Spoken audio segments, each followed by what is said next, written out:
in sort of building your career as a nonprofit leader. Jim, I'm going to follow up with a question, and then I'm going to ask Debbie a question, and I'm going to open it up to the floor. So be thinking about your questions for them. So earlier this year, President Obama asked you to sit on the White House Council for Community Solutions. What do you think prepared you for this experience? So he not only tapped me, but of course he tapped this wonderful person to my right, and that's been one of the great joys of coming out of this work.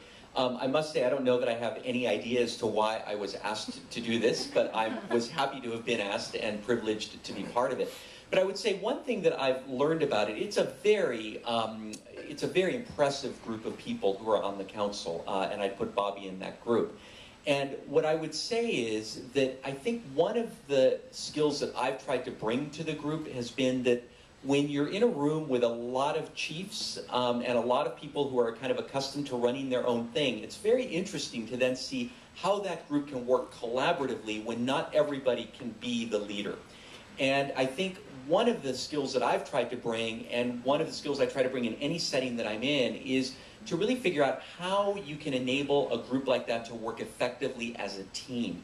And I think that's one of the great assets that's come out of the work. I think one of the reasons that Bobby is terrific around the table is neither Bobby nor I are bringing any kind of ego or any sense that we need to be up front. It's really about how do we work effectively with the group to try to deliver some kind of outcome that's going to be beneficial to the broader society, and in this case, looking at the question of disconnected youth. So I hope that that's one of the reasons that I was asked, is I hope that the desire there was to bring together a group of people who weren't going to be there because they wanted to be the leaders necessarily, and you need to have leaders, but there to kind of roll up their sleeves and together do something that was going to make a significant difference.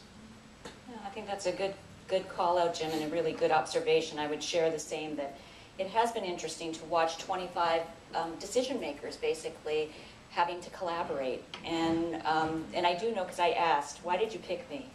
One of the things they said was because you have led a collaborative, and that you know how to get people who may have their own interest to the table against a common interest.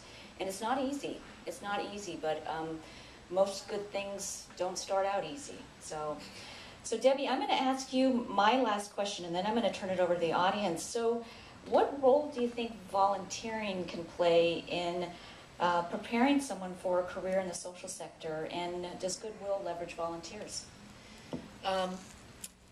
You know, Jim didn't talk about, he didn't want to go into the mentoring conversation, but I mean, in certain ways, volunteering is a wonderful way of really getting a set of mentors, and it's a set of mutual mentors back and forth, right? So the volunteer becomes a mentor to us, and in turn we can become a mentor to the volunteer.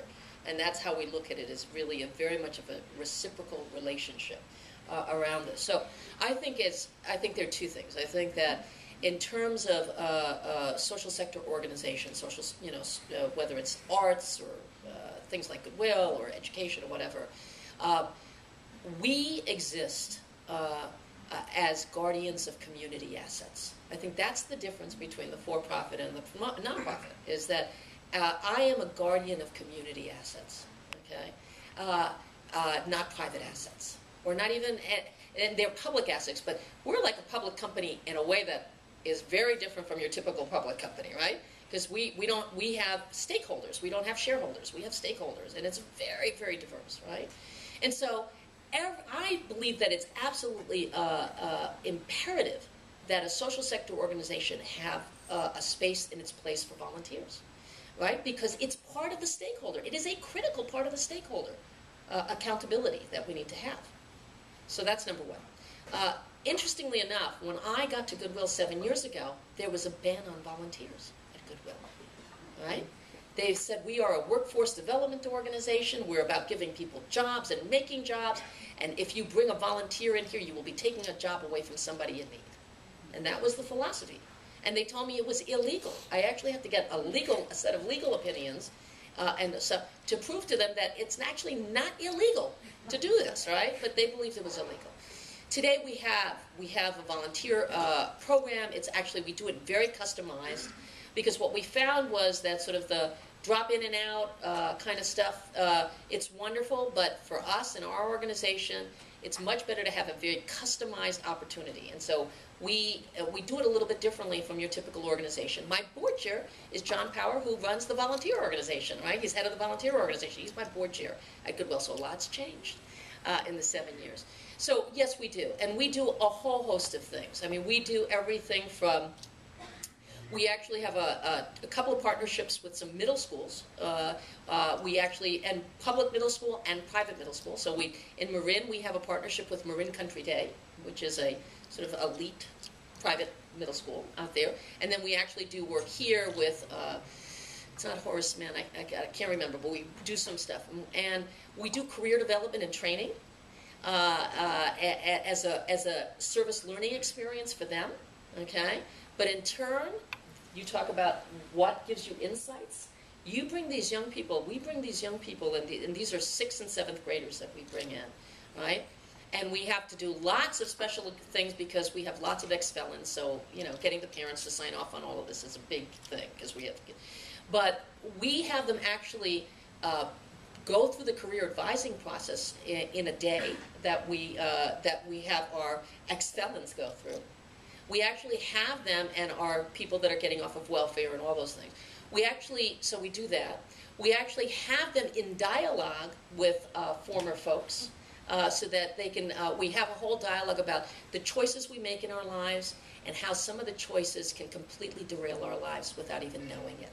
And so we have one man who works for us who happened to be in a car when he was 16 years old, and his friends decided to do a holdup, and he had no idea about it. But he was in that car, and they held up a grocery store, and he spent 15 years in prison. Okay? So what, you know, the choices that are we're making that we don't even know about. So that's an example of something we do. We also do, we have incredible talent. We're in the retail business. Right? So we're constantly looking at, you know, who are great retailers, designers, supply chain management, all of that stuff. And we're constantly looking at that. So right now, we actually have a partnership with BB. I'll give you an example of that. We have a partnership with BB. We decided that we wanted our warehouse facility to be a 21st century, 22nd century, around logistics. What does it really mean to pursue a career in logistics and supply chain management, and particularly sustainable supply chain management and logistics? Right? So, and we had no money to do this, and we said, okay, we need to, you know, and if you come, you should come, because it's barrels and bins, and that's what we have, right? But we have a fabulous curriculum that you can get community college credit for. I said, I don't have a 21st century job. So we reached out we put out a call out there. BB came, and they said they donated $500,000 worth of state-of-the-art conveyor belt systems and everything like that. We are working with them around the engineers, the occupational engineers and the industrial engineers to design this. But we've also reached out to the Rocky Mountain Institute around sustainable supply chains and a bunch of different things. And it's all pro bono. They're with us every day, and we work with them every day. And it's a customized opportunity. So I would say to you, if anybody wants to do a volunteer project at Goodwill, first of all, given I think the synergies between our two companies, as I call it, please call me. And what we will do is, as opposed to sort of, my whole thing is, yeah, we can have you stuff bags or do that, right? But man, you got so much talent that we will do a customized opportunity, and that's how we do it. And we can do it for up to 100 people at a time, or we can do it for one at a time.